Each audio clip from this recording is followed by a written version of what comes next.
Hello everyone, this is Rolande from My Goodies Store, and we are back in our series in Genesis 9.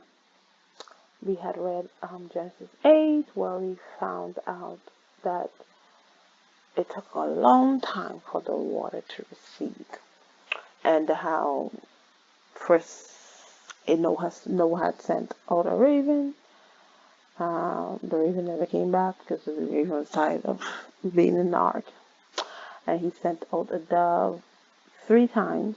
2 times it came, it couldn't find anywhere to rest his feet. Second time it found olive branch, and Noah was using those as a sign to see, where the water was, where the height of the water was. And of course, on the third time, the dove didn't come back. The first time was a raven, and didn't even get a chance to use it again because it never came back. And the dove was the second, used the second animal, but on the third time it didn't come back. So now we are in Genesis 9, and let's get into God's promise to Noah. Verse 1. So God blessed Noah and his sons and said to them, be fruitful and multiply and fill the earth.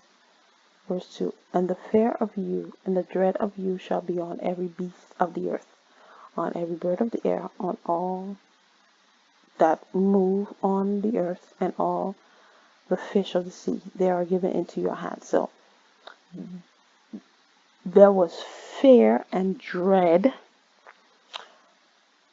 from beasts of the earth and birds of the air. So they were afraid.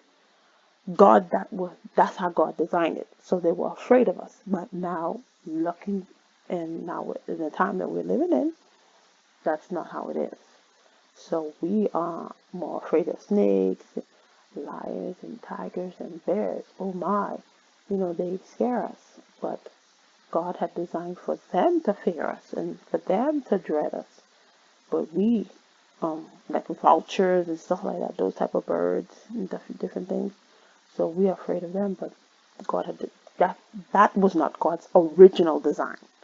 His original design was for them to be afraid of us, but not in a sense that we took advantage of them and killed them, stuff like that. Even though that's what people do. But it was like to reverence and respect us because we were made in God's image, basically. So, verse 3, every moving thing that lives shall be food for you. I have given you all things, even as the green herbs.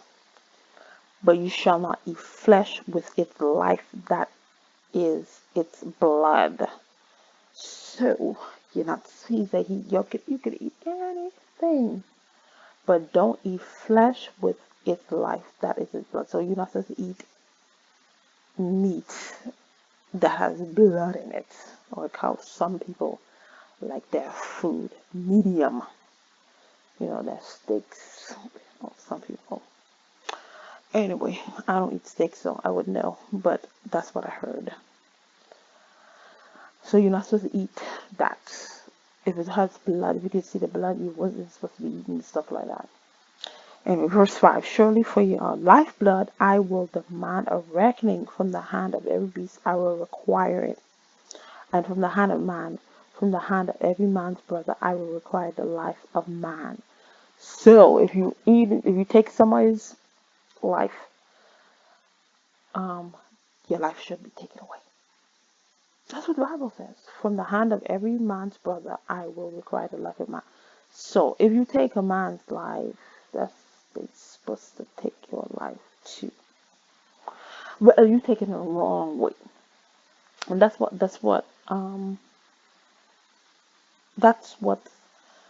there is things in the Bible people pick and choose to use. Like, you know, certain stuff in the Bible they don't agree with, but then certain stuff in the Bible they do agree with. So where the Bible says you're not supposed to commit murder, you're not supposed to steal and stuff like that, they take that. But then the other stuff in the Bible you don't take. So it's either the Bible is absolute truth, it's not the truth. Because like I always tell my kids, water faucet cannot give the same water at the same time. It's either clean or dirty. So, person, like the Bible says, a person cannot go two ways. A person's feet cannot go two ways. You either go into the left or you go into the right. So, so surely for your lifeblood I will demand a reckoning. So, from the hand of every beast I will require it, and from the hand of man. So, if you, that's my understanding. If it's not that, then somebody could give me more clarification. But if you take somebody's life, that's what is going to be required of you. So a lot of times where you see people are just, especially now we're living in time. I mean, like if you see what's going on now today, it's June the 2nd. How it's been people killing people for no reason, or just people getting caught in crossfires. I mean, it's like ridiculous. And then sometimes what happens to those people, they end up just getting life. And even the ones that do get death row sentence, they take years to you know to be done away with them. But anyway, I don't know. Sometimes you wonder if once you kill somebody and then they kill you immediately, if it would deter. Sometimes I always wonder if that would deter people from killing, because some people, sometimes people take that chance. Sometimes, people, the person killed the person, and the person end up being, you know, getting off on a technicality or something like that, or they end up serving a few years and they get out because it's all too overcrowded. So that's why people take chances and be killing people. So if we had just stick to what it was, you take someone's life, they immediately take your life. You take someone's life, I think that would deter a lot. Some people are gonna kill people regardless, whatever. They don't care. They just don't care. But I think that would deter a lot of people too, in my opinion. Verse 6, whoever sheds man blood, by man his blood shall be shed. So it further explains that. For in the image of God he made man. Verse 7, and as for you, be fruitful and multiply, bring forth abundantly in earth and multiply in it. So God commanded us to bring forth abundantly in the earth. And I think that's in all aspects of our lives, not only in having children, but in everything that we do. We're supposed to live in an abundant life. An abundant life, that means you overflow, that you're able to give and stuff like that. You have an abundance in everything. So you're giving forth life with children, and then you're giving forth knowledge, and then you giving forth finances and different things. So I think you're supposed to live an abundant life in all aspects of your life. That's what God wanted for all people. So verse 8, then God spoke to Noah and to his sons with him, saying, and as for me, behold, I establish my covenant with you and with your descendants after you. Verse 10, and with every living creature that is with you, the birds, the cattle, and every beast of the earth with you, of all that go out of the ark, every beast of the earth. Verse 11, thus I establish my covenant with you. Never again shall all flesh be cut off by the waters of floods, he said again. And he promised, he say, never again will he cut off all flesh. Never again shall all flesh be cut off. Never again shall there be a flood to destroy the earth. So there will not be, there may be, there are floods, different places that may destroy a city, a town, but never has there been a flood that destroy all of the earth like in the time of Noah. So, verse 12, and God said, this is a sign of the covenant which I make between me and you and every living creature that is with you for perpetual generations. I'm thinking for further future generations. Verse 13, I set my rainbow in the cloud, and it shall be a sign for the covenant of it shall be for the sign of the covenant between me and the earth. So he set the rainbow was not only a sign, it was a sign for the covenant between me and earth. That what was the covenant? That he will never again cut off all flesh by waters, and then destroy the earth by a flood. So that's why you will see every time, look, every time there's a rain, if you look, if you're looking for it, you will always find a rainbow somewhere. They're not as bright as sometimes. Sometimes they're bright, sometimes they're not bright. But if you're looking for them, every time it rains and it stops raining, then you always see a rainbow appear. Every time. Every time. If you're looking for it. Every time it rains in your area or whatever, you always will see a rainbow. When it finishes rain, or even when during it rains, you can see it. But after it rains, definitely you see a rainbow. So that's what the rainbow is for.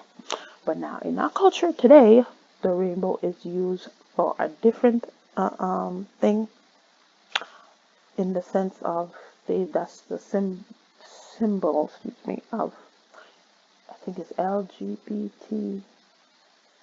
LGBTQA plus. I think that's what it is. I'm not sure, but it's a lot of letters. So that's what they use for their, I guess, symbol, a logo in a sense. I'm not sure if it's a logo or a symbol. But the rainbow was originally for, and it's still that is, and it's still that way, because every time it rains, there goes the rainbow. So that was a sign of the covenant that God made, stating that he will never again destroy all flesh with waters, and never again destroy the earth by flood. So that's why the rainbow was. So the original purpose, that's what its original purpose was. But of course, people gonna always change stuff to their liking, but that's not the foundation. So the foundation was not that.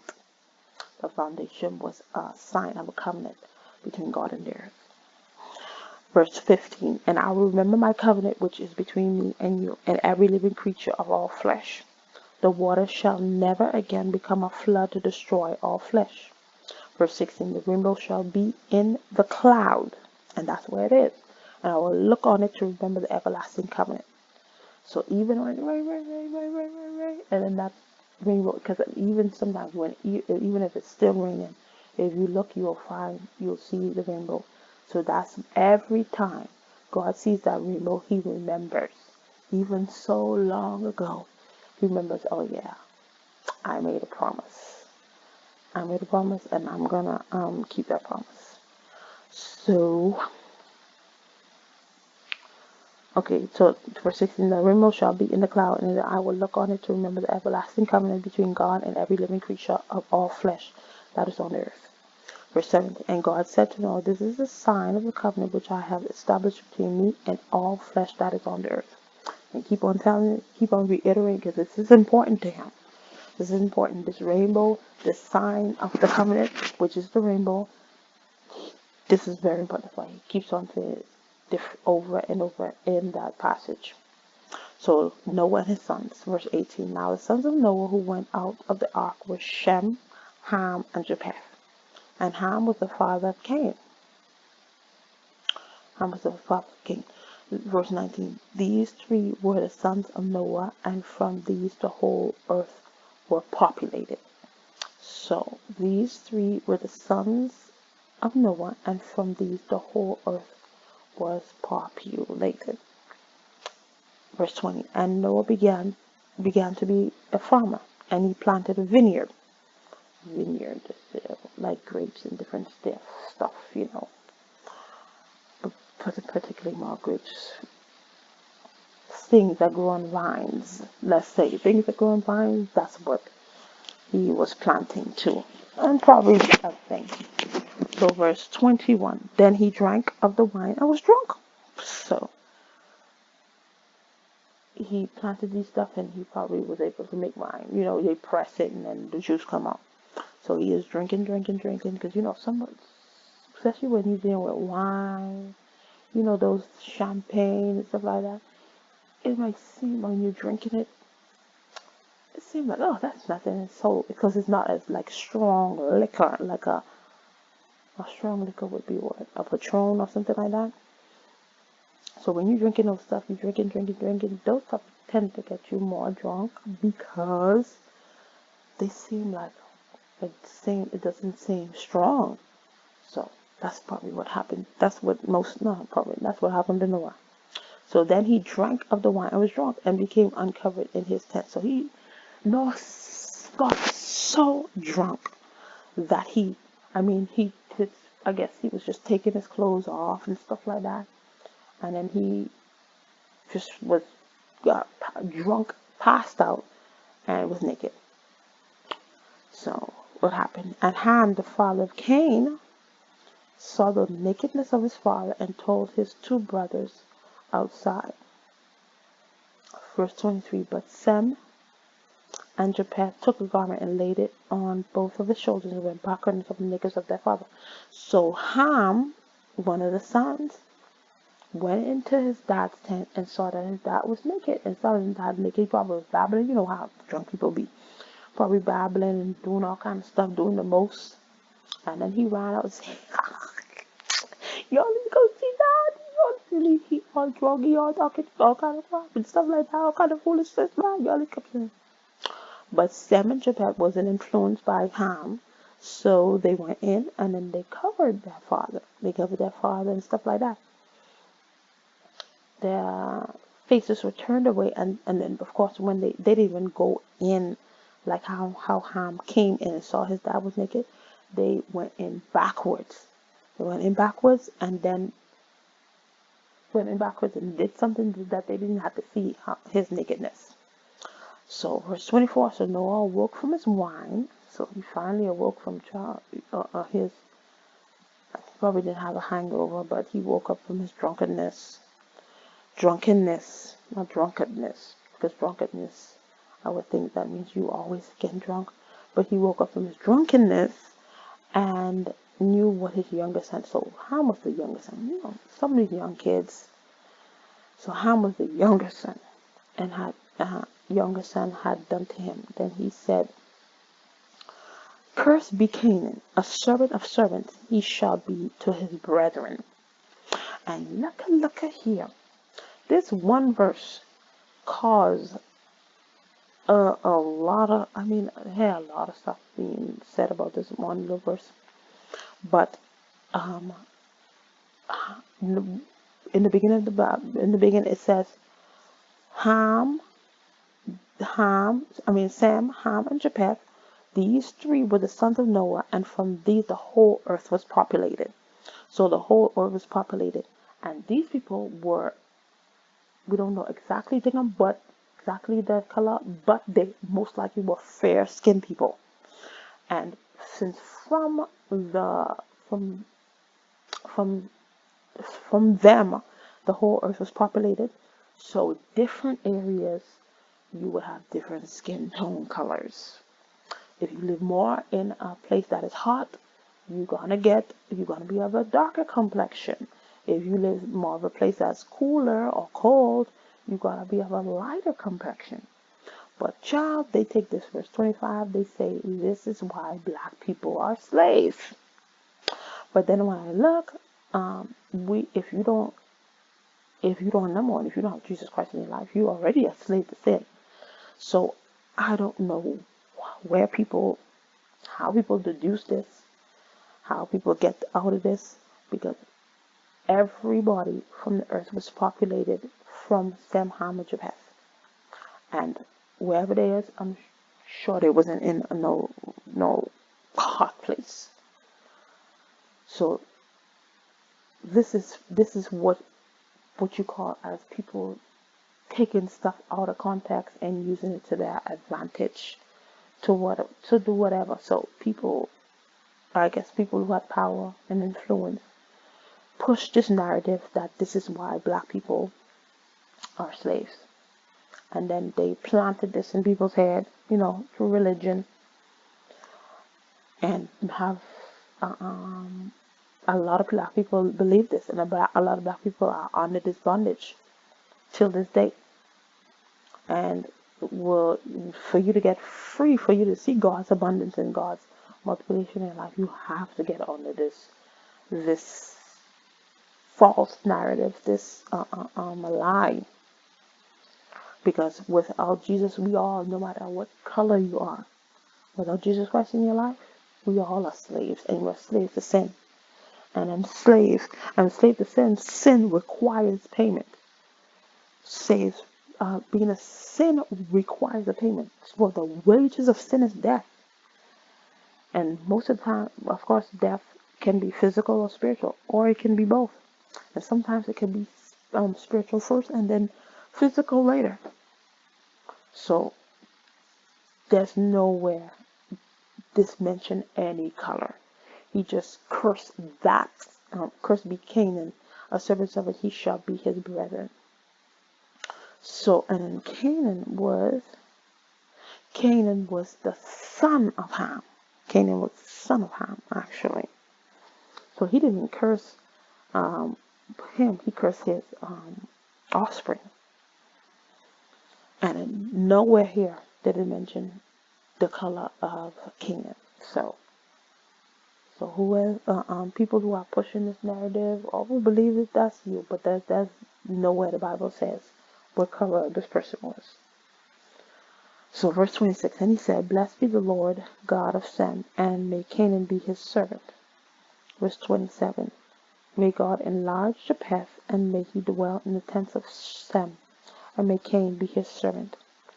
So people wanted to use people to be slaves, and then use the Bible to, I guess, solidify. Oh, that's a word I'm looking for. To justify, yes.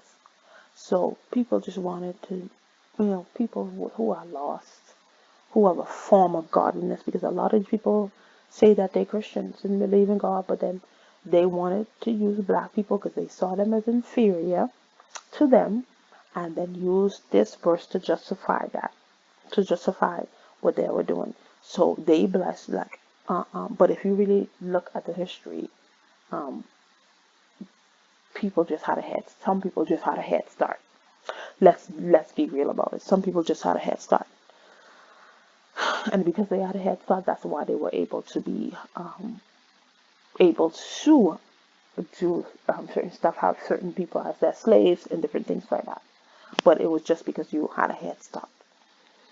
So, verse 28, and Noah lived after the flood 350 years. Verse 29, so all the days of Noah 950 years, and he died. Wow, Noah lived 950 years. And remember, it was in like after hundreds of years. That's when after he's 100 and something years, 20 years. That's when he started building the boat. So back in those days, I mean, you could be 300 and something, 200 something, and you had all the strength in the world. Now the time we're living in is something else. But this was Genesis 9, and thank you for watching, and I'll see you in another video. Bye.